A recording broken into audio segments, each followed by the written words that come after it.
Time to talk some cricket now on the SportsMax zone. West Indies will have to wait longer for another serious win in Australia after being whitewashed over the weekend, losing the pink ball test badly at Adelaide. The Caribbean men were deeply in trouble going into day 4 and were not able to recover, eventually suffering a heavy record defeat. Gerard Morris-Seeley has a recap. Been pretty hard to dislodge in both innings. Jason Holder and Devon Thomas entering the field on day 4, looking to stabilise the Windies, who were struggling at 4 for 38. Thomas showing his intent, getting a boundary off Stark from the 5th delivery of the day. Half volley and a lovely cover drive to build some confidence. But Stark would get his man, caught behind for 12, to put the Windies deeper in trouble at 5 for 42. Stark picked up another wicket shortly after. Holder's off stump uprooted by a Jaffer. The ex-captain sent back to the pavilion for 11. And it went downhill quickly for the Windies from there. Chase, the next man to go, thanks to some smart wicket keeping from Alex Carey. Carey had 5 catches in the innings, taking another stunner to remove Windies wicketkeeper Joshua Da Silva. And the Windies inched closer to defeat after this loose shot from Azar Joseph. Gone for 3. Australia 1 wicket away from victory.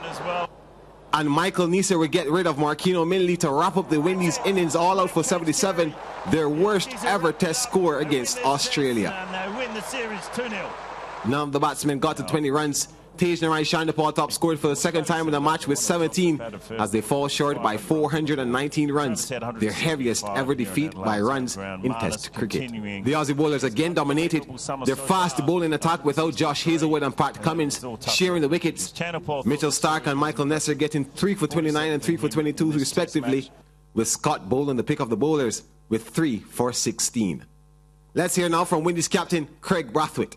Well, disappointing second game for sure. I thought the first game, we showed some fight, which was good to see. Obviously, unfortunate in the second game, we lost some guys to injury. But, very disappointing. We didn't see the fight here at all. And, not the best of ends to obviously a good test, a good test year for us. But, we got to continue to work. Yeah, always a good test against Australia in home conditions, especially with the way they're playing. What have you learnt about your team? I know there have been a few injuries that you can maybe bring into the next test series here, which is only 12 months away. Well, as I said in the first game, we showed some fight, obviously against a world-class attack. So that shows we could spend time at the crease and spend a lot of time against quality bowling. So I think that's one. And then bowling-wise, we saw how they batted, how they left the ball. I thought that was remarkable. So as batters, we could learn from that. I know it's very unfortunate, obviously, with the experience, we lost the injuries.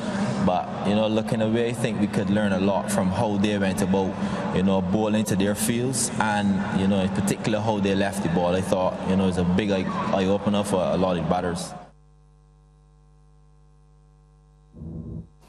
Yeah, West Indies captain Craig Brathwaite there. We're welcoming Fazir Mohabid now to recap what happened in Adelaide. And Faz, it's a recurring decimal really, because we have seen over a couple of decades now very, very low moments in West Indies cricket. I remember Kenya beating West Indies at the World Cup in 1996, England bowling the West Indies out at Sabina Park for 47 in 2004. How bad was this one?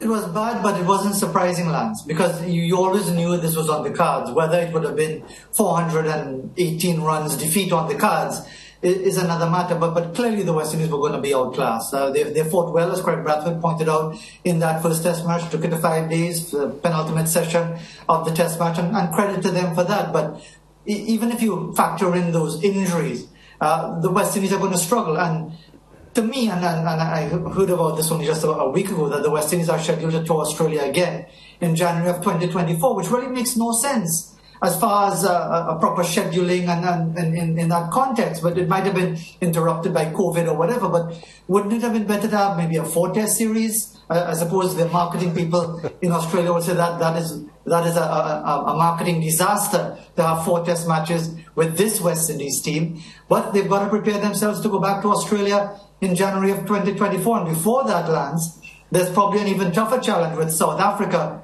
in February in South Africa. And based on what we've seen here, to answer your question, it doesn't bode well, because as I said again, disappointing, the margin of the defeat, yes, but not really surprising. Yeah, you got a bit of a chuckle there from Donald Oliver when you suggested a 4-test series here in this current trip to Australia. Yeah, because it would have been a marketing disaster for us as well. But let's look specifically at what took place in this test. Do you think that the pink ball had an issue, or we had an issue with the pink ball and playing at night? Because obviously it's something that the West Indies cricketers not used to out here.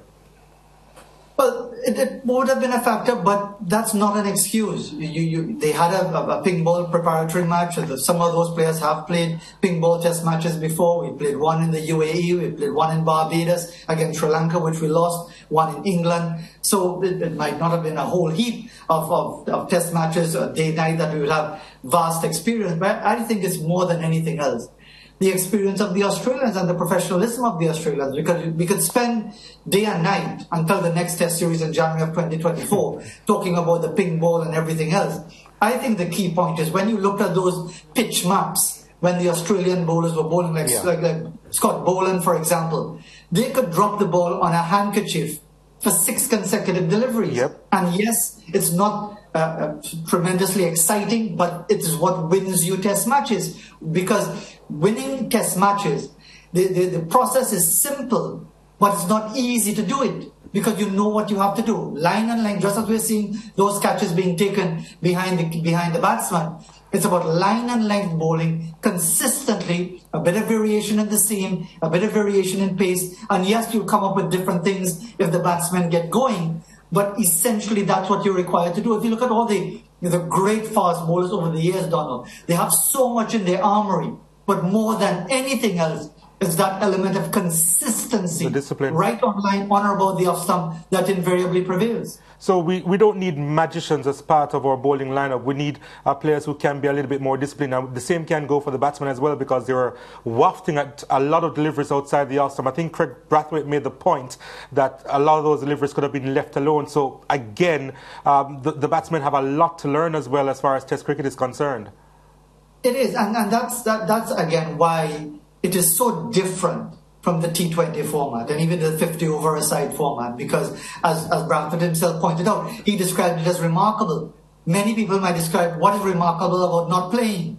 Well, the fact is that when you don't play, that minimizes your chances of getting out. And essentially that is what Test cricket is all about, that you gauge the situation. If you're batting first against a new ball, as I would have heard many a world-class opener say, you give the first session to the bowlers, and if you survive it, the rest of the day is yours. Because it essentially means that you've seen the best they can offer you with the new ball. You might need a bit of luck as well. But again, to answer your specific question, it's not rocket science. It's not any newfangled thing. It's not Baz ball and blazing everything out of sight like the English are doing successfully. All credit to them. But winning test matches consistently, it's about doing the basics right.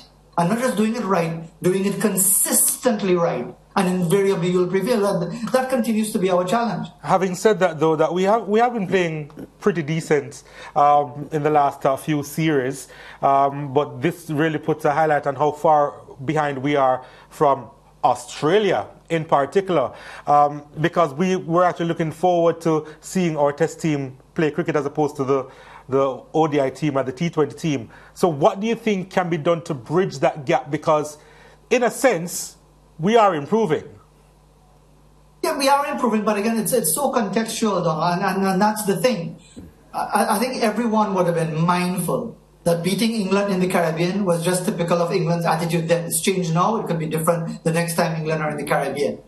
Bangladesh, anywhere outside of Bangladesh, they are more than likely cannon fodder, unless it's a similarly flat pitch like what they have everywhere else. But credit to the West Indies coming into this series with 3 consecutive test match wins. That represents improvement.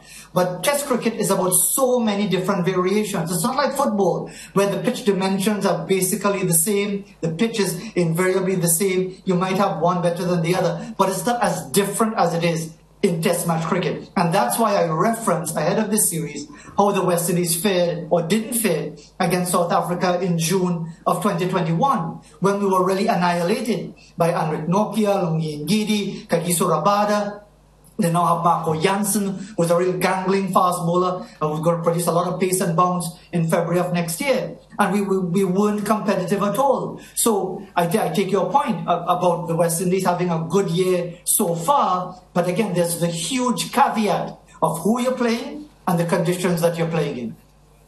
Yeah, Faz, before we go, Carl Hooper doesn't say too much. He's not the most vocal individual, but he had some pretty caustic comments in the past 48 hours about West Indies cricket and pointed a finger directly at the administration of West Indies cricket and suggesting that the top needs to be cleaned up before they get to the bottom and the whole fabric of West Indies cricket. Your thoughts on Sir Carl Hooper's, as they call him in Barbados, comments?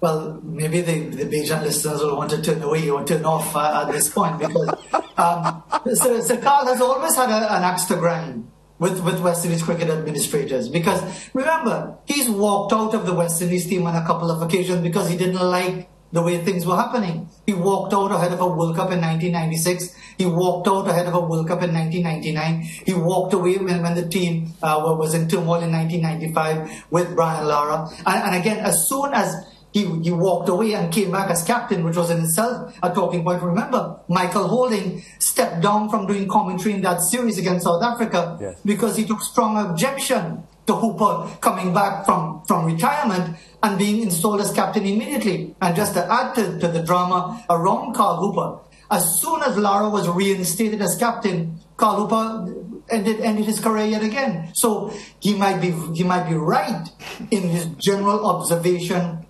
about West Indies administration, because clearly it has something to do with administration and leadership. But whenever you hear Carl Hooper criticize Cricket West Indies administration, you take it not with a dose of salt, but with a barrel of salt. Okay, so you like the message, but you don't like the messenger parts. Because the messenger is compromised, hugely compromised. Yes, Faz, I hear you. Faz, as usual, great talking to you. I hear a lot of post-mortem comments coming out of this test series. And I guess we'll always get this when the West Indies continue to wallow in the low standards that they're experiencing at the moment, which has been, I keep reminding people, has been happening for over 20 years now. So I'm not sure why, when this happens, we hear this newfound call for coach and CWI and everyone to go and start over. Precisely, and just to reinforce that point, which I know you've made, scores of 51, 47, 61, losing a test match inside 2 days in England. All of those occurred in 1999, 2001, 2002, with the likes of Brian Lara, Shivnarine Chanderpaul, Jimmy Adams, Wavell Hines, Carl Hooper, and so many others. So, who should be the new coach, though, Faz? Quickly before you go. That's an interesting one. I haven't really given it a serious thought as yet, but I think I would think Cricket West Indies by now should have a shortlist, because this has been telegraphed by Phil Simmons, and therefore they should by now have a shortlist. If they go the way that they've been going about West Indies first, it would have to be a Caribbean national. There are some options there, but I need some more time to go through. Okay, Faz, we'll talk again soon, I'm sure.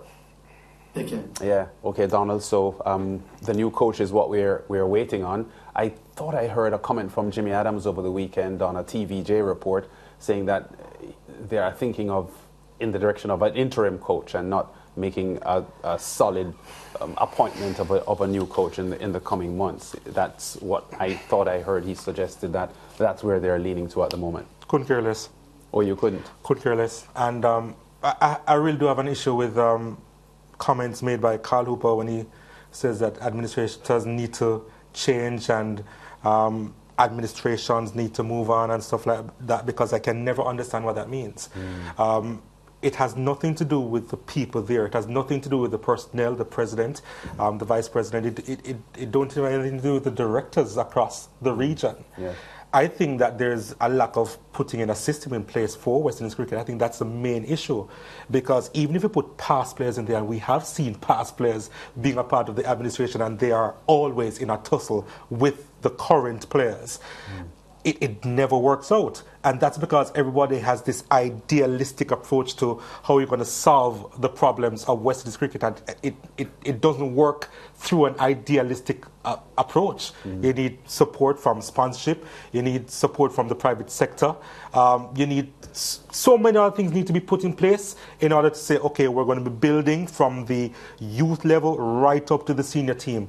But when you just, arbitrarily say that, no, man, the administration needs to go, or we need a new coach. To do what? When a new coach comes in, what is he going to do? It really doesn't matter who the coach is. A lot of things have to change before West Indies can even think about improving their cricket. Okay, are you qualified to be a cricket coach, Donald? Not yet, but I was thinking about it for a while actually. Yeah. Okay. But then I remember in your early days you did a lot of cricket commentary. Oh so yeah. I was just asking. Yeah. But it's pretty much of a headache, and I do miss the commentary, But what can I say? But it's not inspiring. West Indies cricket is not inspiring you, Donald. And I think it's okay. I'm not going to say it's not difficult to change, but I believe that things can be solved. I believe that things can be put in place for the cricket to actually improve, and it's not just about bringing in a new person in. That doesn't change anything at all. Yeah, I think I agree with you on that for sure. We have said that on the zone several times. Well, we want to hear from you, our viewers, and we have a question to pose to you. Phil Simmons has given up the position as head coach. Who do you believe should be given the job? Send your voice notes to 1-876-564-7661, and your voice note will be played during our interactive segment.